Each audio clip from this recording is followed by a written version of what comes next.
Make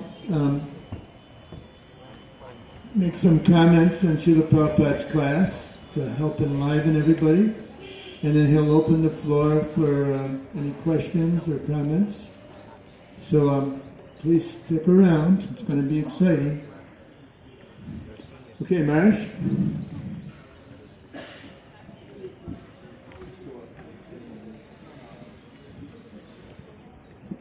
Hare Krishna. Vanchakalpatarubhyascha kripasindhubhayavacha patitanam pavanebhyo vaishnavibhyo namo namaha. So I was thinking, hearing Prabhupada talk about mudhas and describing the materialistic society, how they're endeavoring for happiness, struggling for millions of years, never get any happiness. And Prabhupada was talking more about the mudha, the life of the mudha, and he's addressing the American audience. So I thought, in some ways, he's telling them, you know, you're all mudhas, you know. Like one time, Prabhupada did the lecture in Calcutta. It was Rotary Club, and he lectured about hogs, dogs, camels, and asses. And the audience, you know, the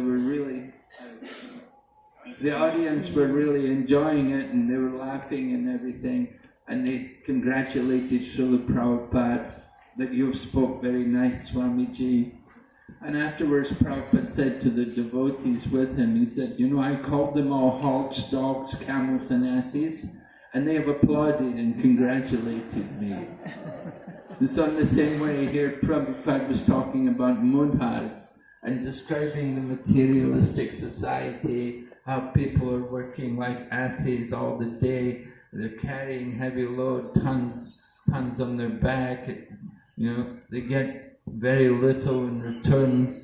They get some grass to eat, which is growing everywhere. A Western life, a materialistic life, is like that. It's the struggle for existence. People struggling so hard to get so little, just a little food to fill their belly. And they're thinking, this is life. They're thinking, well, I'll have to work. So Prabhupada was explaining that one point about the mudhas, and then he went on to talk more about Guru and the importance of the spiritual master. And he gave a very simple definition of Guru. He said you don't need to have a big complex definition of Guru. Guru is a faithful servant of God. And Prabhupada was speaking, that it was 1974, was it? I think so. And anyway, Prabhupada was there in Philadelphia, so USA. At that time, 1970s, our movement was really, you know, we had quite a big impact on people in American society. Every city practically in America had a temple, and devotees were seen every day going out on Harinam and doing book distribution. These things were going on everywhere in USA in the 1970s in Srila Prabhupada's time. And the public were very aware of us, and they were seeing us a lot, because every day we'd go out and distribute books. And so then Prabhupada he's the guru, and people have ideas about what is a guru, that he's some, you know, materialistic person, and he's sending these young people out to collect money, and it's all going to the guru, it's all going in the guru's bank account, and he's living comfortably, and he's just got all these young people as his slaves. So Srila Prabhupada was explaining to them clearly about the position of the guru, that the guru is not God, because that, of course, that was another phenomena, that you'd had so many so-called spiritual leaders coming to the West, and often they would be impersonalists, Mayavadis, and say that you're God, and I've come to make you God, you just have to pay me the money. You know, it was all based on pay the money. you want to get the guru, you pay the money. And here's Srila Prabhupada coming along and he's telling what he wants, which is a very different thing, very different lifestyle. So Prabhupada was explaining to all these people about the guru and how the guru is a servant of God, and he's presenting the message of God. Also, he's presenting according to scriptures. It's not something which he's manufactured himself. And his qualification also is that he's also a servant of his guru. So like that, Srila Prabhupada was presenting this message. He was speaking from Canto 6, he was talking about Ajamila. He was explaining in the beginning about Ajamila's attachment to his son. I was thinking how Prabhupada could appreciate that very much, because Prabhupada himself was a father and he had a few sons, he had 3 sons. So Prabhupada could experience how much affection parents have, especially for the youngest child. And there's Ajamila in his old age, and he's got this young boy, and he's very attached, and it's absorbed his whole life. His whole consciousness was centered around this young son named Narayan. But of course that was for the good fortune of Ajamila. Anyway, Prabhupada was presenting some of these points.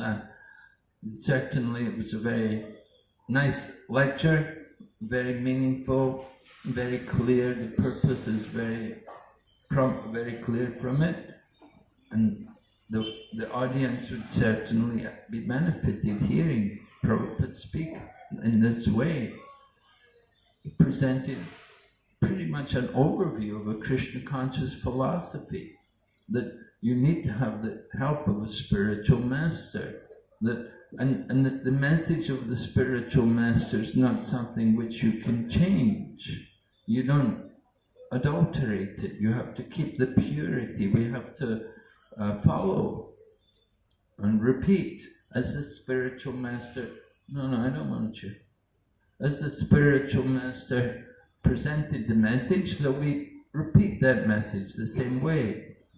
So it's important for us to remember all of these things in our own preaching. We don't want to change anything Srila Prabhupada has given us.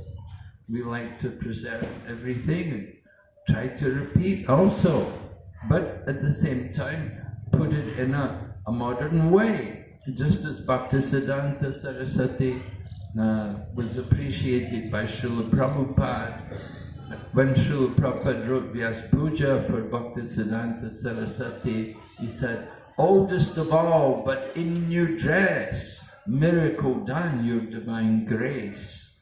So Srila Prabhupada was appreciating how Srila Bhaktisiddhanta Saraswati could take that old message but put it in a form to make it suitable for the particular time and the place. It's important. Prabhupada was appreciating the audience, what kind of people he was speaking to and where he was, and so he molded his lecture in that way. And it was very purposeful, very meaningful. Okay, so maybe we'll ask for the audience here.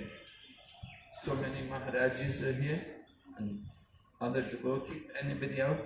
Anybody like to make a comment or any question? Anything? Yes, Prabhu?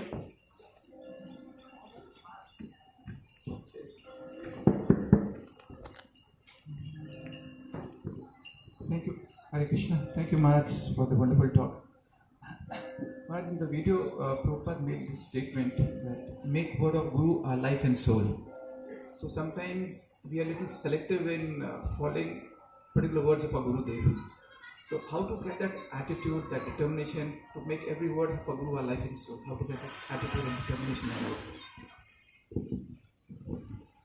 Well, remember when you talk about making the Guru our life and soul, that we want to follow Srila Prabhupada, right? To make Prabhupada our life and soul. It's Srila Prabhupada who is the founder, Acharya.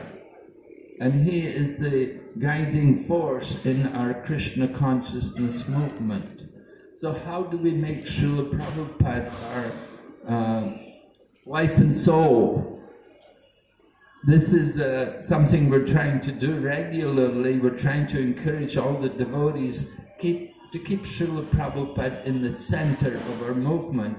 And that's one of the functions of this program today, that with all the devotees here in Mayapur Dham, we want to remind you all that we do have a relationship with Srila Prabhupada, every one of us.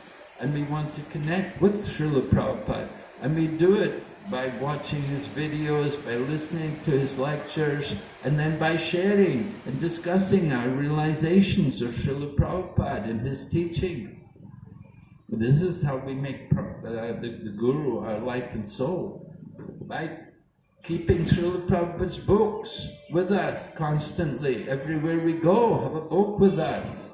And by hearing Prabhupada's bhajans also. It's very refreshing to hear a Prabhupada lecture.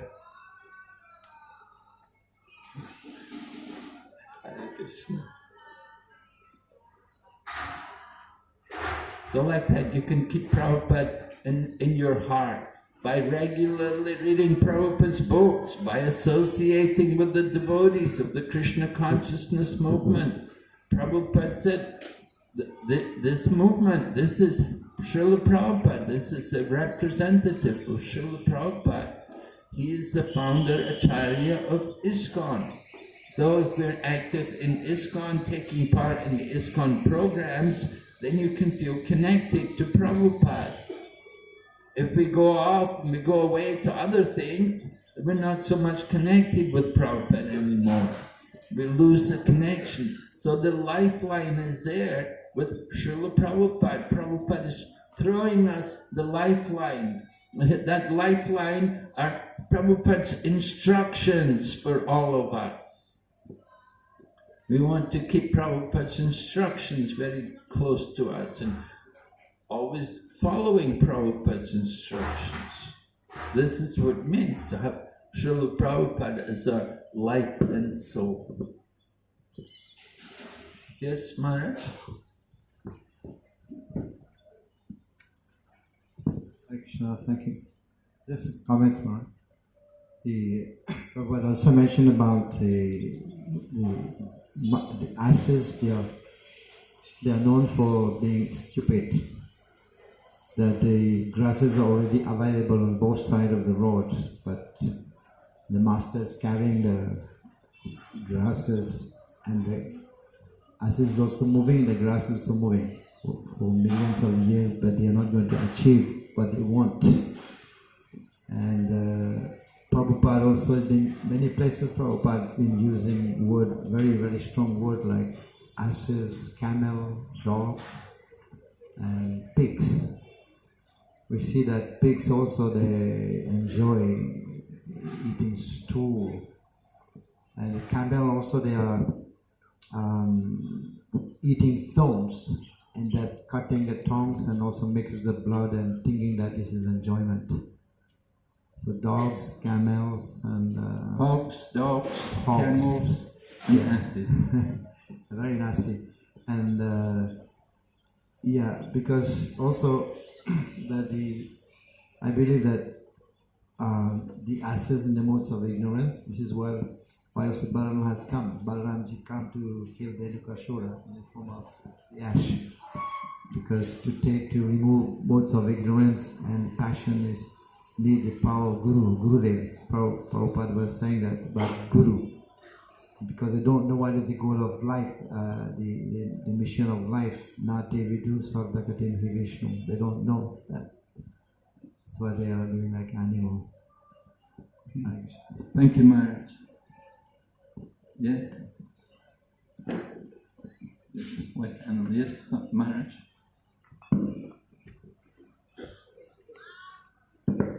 Hare Krishna Maharaj. Maharaj, Srila Prabhupada was stressing that death may come at any moment.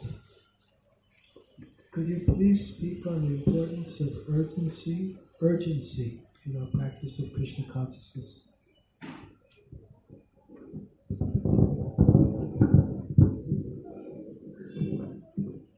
Well, I thought, why don't you speak about it? You're bringing it up. I want to hear from you, Maharaj. Well, yeah, I'm closer to death than you. Prabhupada said, You don't know if you're closer to death than me. We all can die at any moment. Death can come at any time, yeah, but especially in, sannyasis are walking dead men, right? In the renounced order of life, we're already dead, socially, because we've given up the material life. So we're walking dead men. And then certainly in old age, then you have to expect death. In the Christian Bible, which Srila Prabhupada also quoted, they give the life expectancy as 70 and 10. 10 means 20, so 70 means 60, plus 10 means 70. So that's what the Bible considers the average duration of life. Expected, normal life, 70. After 70, then it's, credit, it's a bonus, And Prabhupada said like that, he said, 70 and 10, it is already past.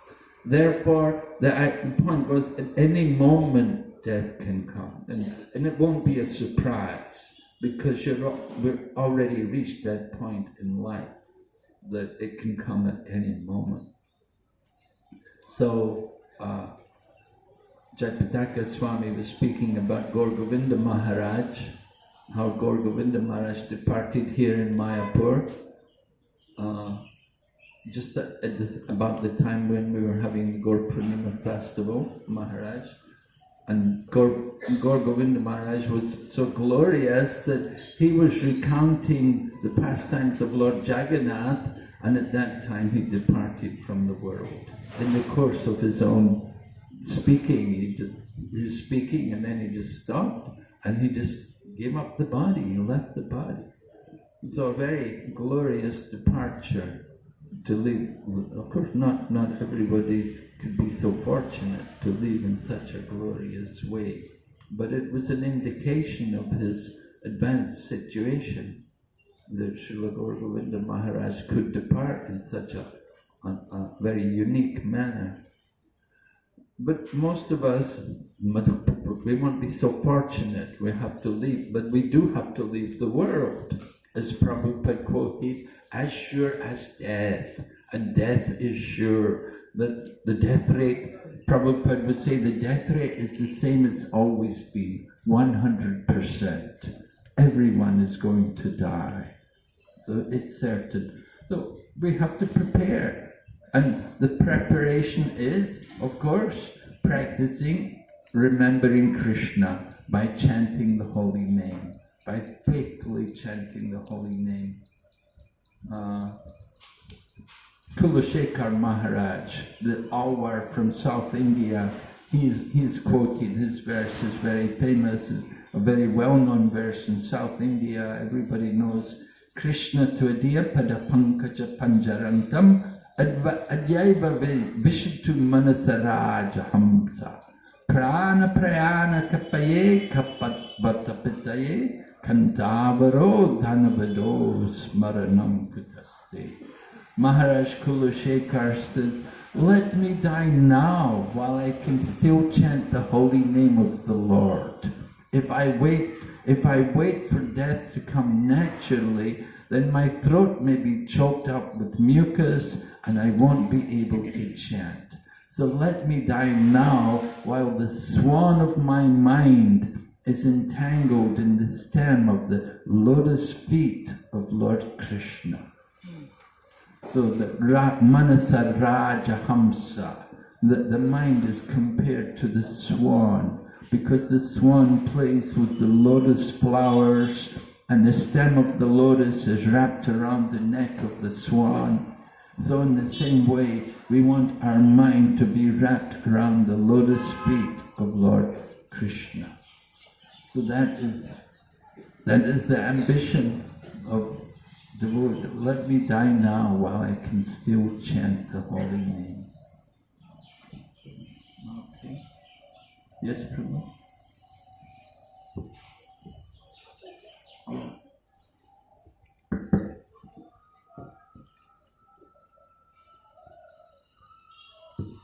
Thank you, Maharaj. This was such a wonderful talk by Srila Prabhupada, in which he is urging us not to continue with our old tendencies to be hogs, dogs, camels, asses, mudhas, etc. So my question is, even as we are building new temples, distributing more books, doing more programs, what are we doing to build the character of our devotees? Hare Krishna. What are we doing to build the character of our devotees? Well, we do have an ongoing spiritual program every day in all of our centers. We do have Srimad Bhagavatam classes going on every day, and we have also things like Harinam Sankirtan, we have outreach programs. We do try a lot to give Krishna consciousness. And in the course of giving Krishna consciousness, we get Krishna consciousness ourselves. So as far as developing the character of our devotees, it's up to the devotees to participate in all of these activities, to take part in all the programs which are available. Taking part in programs like Bhakti Shastri and Bhakti Vaibhav and studying Prabhupada's books together with devotees is certainly conducive to developing one's character. And coming to the temple, taking part in deity worship and all of these different affairs, these are all programs to help us to develop our character.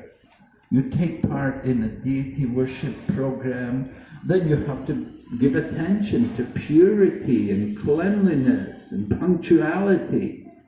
These kind of qualities are very desirable for us as pujaris and as devotees. They do help us to develop our character. A devotee, of course, should also be truthful. That's a very important quality. And it's one of our pillars of religion, right? In Srimad Bhagavatam, the personification of religious principles is in the form of the bull, and the four legs represent the pillars of Dharma. Satyam, Socham, Daya and Tapa. Truthfulness, Satyam. That truthfulness, a very important quality for devotees to develop their character. Our four regulative principles: truthfulness, cleanliness, austerity, and mercy. Thank you, Daya. Mercy. These four things are very important to character. So sometimes we fail to appreciate the qualities of devotees, and we go and look at other people who are not devotees, and we'll feel very disappointed when we see how people who are not devotees, how they're behaving, and that their standards of quality.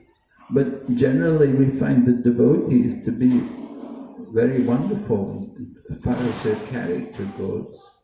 So, I mean, I know I've changed a lot since I came to Krishna consciousness. I came to Krishna consciousness with bad habits. I didn't have good habits, but coming to Krishna consciousness certainly helped me to improve a lot, to get rid of the nonsense, right? Bhagavad Gita, Krishna said, Pavritim cha navritim cha jnanana vadura suraha. The demoniac person doesn't know what should be done and what should not be done. Neither cleanliness nor truthfulness, none of these things are found in him. But these qualities are very much there in devotees. Of course, they have to follow. Now some people may claim they're devotees, but if they're not following, then they're not being honest. They're not representing Srila Prabhupada. They're not representing the ISKCON society, although they may claim to be.